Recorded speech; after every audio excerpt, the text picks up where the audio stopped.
সকাল শিক্ষার্থীকে স্বাগত জানিয়ে শুরু করছি ম্যাথ ক্লাস। আজকে ম্যাথ ক্লাসে একাদশ, দ্বাদশ এবং এইচএসসি পরীক্ষার্থীদের জন্য একটি গুরুত্বপূর্ণ অঙ্কের সমাধান দেব এবং এটা খুবই সহজ পদ্ধতি এবং ভেরি ইম্পর্টেন্ট। অঙ্কটি দেখো, অঙ্ক নম্বর হচ্ছে 5 প্রমাণ করো যে আমরা left side equal right side প্রমাণ করব, তাহলে লেফট সাইড লিখবো, এটা নির্ণায়ক অঙ্ক। তাহলে দেখো এখানে রাইট সাইডের দিকে তাকাও, এখানে a plus B plus C আছে এবং হোল কিউব দেওয়া, অর্থাৎ a plus B plus C আকারে আমরা এখানে পরিণত করব।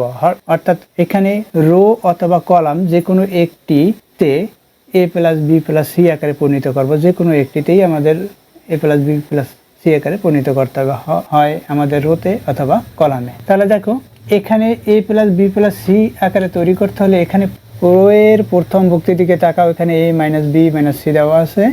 এই বি মাইনাস সি অর্থাৎ a প্লাস বি করতে হলে 2b অবশ্যই এটার সাথে প্লাস করতে হবে এবং প্লাস সি করতে হলে 2c প্লাস করতে হবে। তাহলে আমরা কিভাবে করব? আমরা এখানে r1 r2 r3 যে কোনোটাতে a plus B plus C আকারে তৈরি করব, যেহেতু এখানে right side a plus B plus C, তাই আমাদের এইখানে r1 এর প্রথম ভুক্তির দিকে তাকাও, এখানে a minus B minus C আছে, সুতরাং এখানে প্লাস বি করতে হলে অবশ্যই প্লাস 2b করতে হবে, এখানেও প্লাস সি করতে হলে প্লাস 2c করতে হবে। অর্থাৎ r1 প্রাইম ইকুয়াল আমরা লিখতে পারি r1 plus r2 plus r3। কিভাবে দেখো, এখানে সাইড নোটে দেখিয়ে দেয়, r1 prime equal r1 plus r2 plus r3 এটা, অর্থাৎ এখানে r1 সাথে এই দুইটা যোগ করব, সেটাই দেখিয়েছি শর্ত অনুসারে। তাহলে দেখো এখানে লিখি a minus B minus C, এরপর হচ্ছে বলছি প্লাস 2b প্লাস 2c, এটা বলেছি।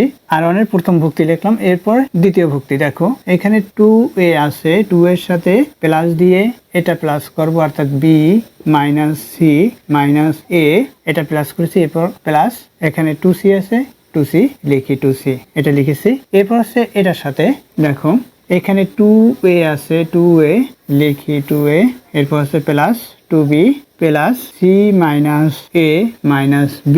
দেখো এখানে আমাদের অবশ্যই সাইড নোট লিখে দিতে হবে। সাইড নোট এখানে লিখি, যেহেতু রোসাপ 1 প্রাইম ইকুয়াল, এই যেটা তৈরি করেছি এটাকে রোসাপ 1 বলা হয়, কারণ এটা হচ্ছে রোসাপ 1, এইটা রোসাপ 2, এটা রোসাপ 3, যেটা নতুন তৈরি করছে এটাকে রোসাপ 1 প্রাইম বলা হবে। তাহলে রোসাপ 1 প্রাইম ইকুয়াল হচ্ছে রোসাপ 1 প্লাস রোসাপ 2 প্লাস রোসাপ 3, এটা আমরা প্লাস করেছি, এটা দেখিয়ে দিলাম সাইড নোটে, এটা আমাদের দেখাতে হবে।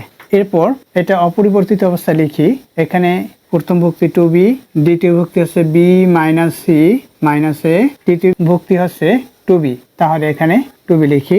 এরপর কি এখানে 2c আছে, 2c লিখি, আর 3 প্রথম ভুক্তি 2c, দ্বিতীয় ভুক্তিও 2c, তৃতীয় ভুক্তি হচ্ছে c minus a minus b, এটা লিখেছি।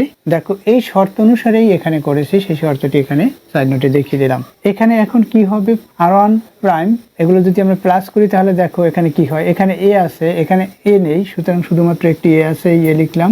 এরপর কি সাইন হবে, এখানে দেখো 2b, এখানে minus b plus 2b minus 2b, সুতরাং প্লাস b হবে। এখানে মাইনাস c, এখানে প্লাস 2c, অর্থাৎ প্লাস c হবে। তদ্রূপ একইভাবে এটাও কি হবে, a plus B plus C, এটা হলো এখানে 2a থেকে a মাইনাস, আবার b শুধুমাত্র একটি আছে, 2c থেকে c মাইনাস হলো, এটা হলো। তদ্রূপ এখানেও একইভাবে a plus B plus C, এটা হবে। দেখো এরপরে এখানে দ্বিতীয় যে সারি এবং তৃতীয় সারি, এটা অনুরূপভাবে বা পরিবর্তন না করে লিখি 2b, এখানে b minus C minus a, এখানে 2b, এখানে কি আছে 2c, এখানে 2c, এখানে c minus a minus b, এটা হলো মাইনাস a মাইনাস b, এটা হয়েছে, এটা লিখেছি। দেখো এরপরে কি হবে, এখানে আমরা এই r1 থেকে আমরা, অর্থাৎ এখানে প্রথম সারি থেকে a plus B plus C common নিতে পারি। প্রথম সারি থেকে যখন a plus B plus C common নিব তখন কি হবে, দেখো কমন নিয়ে a plus B plus C, এটা কমন নিলাম। এরপরে কি হবে, এখানে 1 1 1, অর্থাৎ এখানে 1 হলো প্রথম সারি 1 1 1, এবং দ্বিতীয় তৃতীয় সারি অপরিবর্তিত অবস্থায় লিখি, এখানে 2b, এখানে b minus C minus a, এখানে 2b, এখানে 2c, এখানেও টু সি লিখেছি, এখানে সি মাইনাস এ মাইনাস বি, অর্থাৎ সি মাইনাস এ মাইনাস বি এটা হলো। এখন দেখো আমরা যদি এখানে 0 0 1 এভাবে তৈরি করতে পারি প্রথম সারিতে, সেটা আমরা করব। অর্থাৎ 0 0 1 তৈরি করতে হলে কি করতে হবে, তাহলে দেখো এরপরে এখানে দেখাই, ইকুয়াল দেই।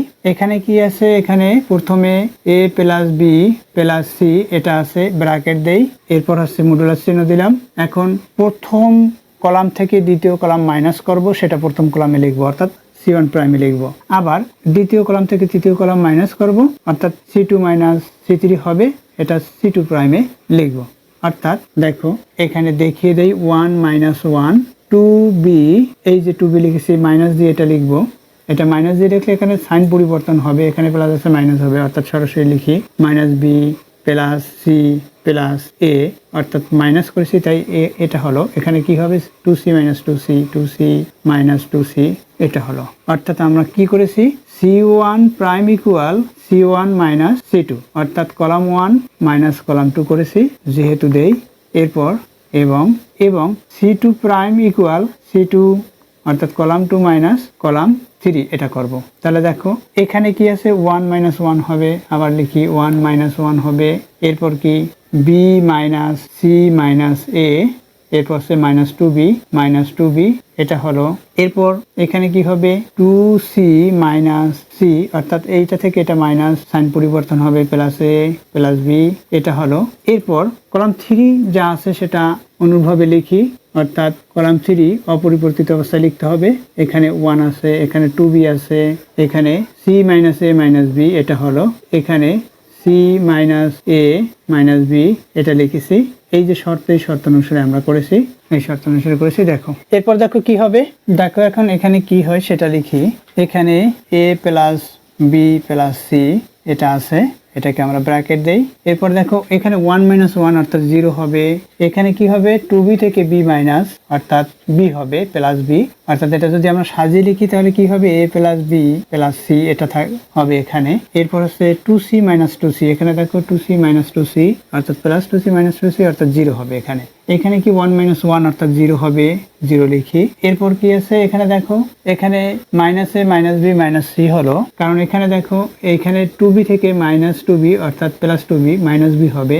তারপর আমরা যদি সাজিয়ে লিখি minus a minus b minus c এরকম হবে। যদি মাইনাস সাইন কমন নেই তাহলে কি হবে, a plus b plus c এটা হবে। এরপর এখানে 1 আছে, এখানে কি 2b আছে, 2b লিখি, এখানে মডুলাস দেই। এরপর কি হবে দেখো এরপর এখানে 0 লিখেছি, এখানে কি এখানে 2c, এখানে দেখো 2c minus c plus a plus b, অর্থাৎ এখানে a plus b plus c এটা হলো, এটা ব্র্যাকেট দিতে পারি। এখানে কি আছে, c minus a minus b এটা আছে, এটাই লিখি। দেখো এখন এখানে রো 1 অর্থাৎ প্রথম সারির মাধ্যমে বিস্তার করব, কারণ এখানে 0 0 1 আছে, এই 1 বরাবর এই সারি এবং এখানে কলাম অর্থাৎ রো এবং কলাম বাদ যাবে 1 বরাবর, সুতরাং থাকবে এতটুকু, যতটুকু থাকে ততটুকু আমরা লিখবো। এখানে কি আছে, a plus b plus c, এরপর ব্র্যাকেট দেই। এখানে কি থাকে, এটা বাদ, তাহলে যেটা থাকবে সেটা লিখি, a plus b plus c এটাকে আমরা ব্র্যাকেট দিতে পারি। এরপর এখানে কি থাকে, এখানে minus a plus b plus c এটা থাকে, মডুলাস শেষ করি। এখানে 0, এখানে a plus b plus c এটা থাকে। অর্থাৎ এখানে আমরা কি করেছি, প্রথম সারির মাধ্যমে বিস্তার করেছি বা সাপেক্ষে বিস্তার করেছি। তাহলে লিখি প্রথম সারির সাপেক্ষে বিস্তার করে পাই। দেখো আমরা প্রথম সারির সাপেক্ষে বিস্তার করেছি বা মাধ্যমে বিস্তার করেছি, তারপরে এটা পেয়েছি। অর্থাৎ এখানে রো এবং কলাম বাদ, অর্থাৎ সারি এবং কলাম বাদ দিলে যেটা থাকে সেটা এখানে লিখেছি। এখন এখানে কি হবে, সারাংশের ডায়াগ্রাম অনুসারে এখানে যা হবে, অর্থাৎ এভাবে গুণ হবে, এভাবে এটার সাথে গুণ, 0 দিয়ে এটাকে গুণ, এটাকে 0 হবে। অর্থাৎ এখানে কি হয় দেখো, a plus b plus c এটা যেভাবে আছে অনুরূপভাবে লিখলাম। এখন এটার সাথে এটা গুণ করলে এটাকে যদি আমরা a মনে করি তাহলে এটাও a মনে করা হবে, তাহলে এর সাথে গুণ হলে a স্কয়ার হবে, অর্থাৎ a plus b plus c whole square এটা হলো। এরপর হচ্ছে এদিকে 0 হলো, ওটা আমাদের লেখার প্রয়োজন নেই যেহেতু 0 হয়েছে। অর্থাৎ আমরা এখানে প্লাস 0 আকারে লিখতে পারি, কারণ এখানে হচ্ছে প্লাস, এখানে মাইনাস প্লাস মাইনাস এবং সূত্রের মাইনাস দিলে এখানে প্লাস হবে, সূত্রে মাইনাস, এটা এই যে এখানে মাইনাস আছে, মাইনাস সাথে প্লাস করলে এখানে প্লাস 0 হয়। এটা আমাদের না লিখলেও হয়, আবার লিখলেও হয়। এখন এখানে কি হবে সেটা লিখে দেই। এখানে হবে a plus B plus C. এটা হলো, দেখো এখানে দুইটি, এখানে একটি আছে, গুণের সময় এই পাওয়ারের সাথে এই পাওয়ার প্লাস হবে, কারণ আমরা জানি এটাকে যদি এ মনে করি তাহলে A to the power M, এই ইন্টু চিহ্ন, A to the power N, A to the power N plus N, অর্থাৎ এভাবে হলো। অর্থাৎ 2 এখানে 1 এর সাথে 2 প্লাস করলে 3 হয়, অর্থাৎ এখানে 3 হয়। অর্থাৎ এটাকে এ মনে করলে এর সাথে এ স্কয়ার গুণ করলে এ কিউব হবে, এটাও হয়। ইকুয়াল কি হলো, রাইট সাইড হলো, দেখো রাইট সাইডের সাথে মিলিয়ে দেখো, এটা এ প্লাস বি প্লাস সি, এখানে এ প্লাস বি প্লাস সি, এখানে কিউব আছে, এখানে কিউব আছে, হলো। আমাদের প্রমাণ করতে বলছে, সুতরাং আমরা এখানে প্রুফ লিখবো, PRO VD প্রুফ, অর্থাৎ left side equal right side প্রমাণিত হলো। আশা করি বুঝতে পেরেছো এই অঙ্কটি কিভাবে সমাধান করতে হবে। এতক্ষণ ম্যাথ ক্লাসের সাথে থাকার জন্য সকলকে ধন্যবাদ জানিয়ে আজকের মতো বিদায় নিচ্ছি।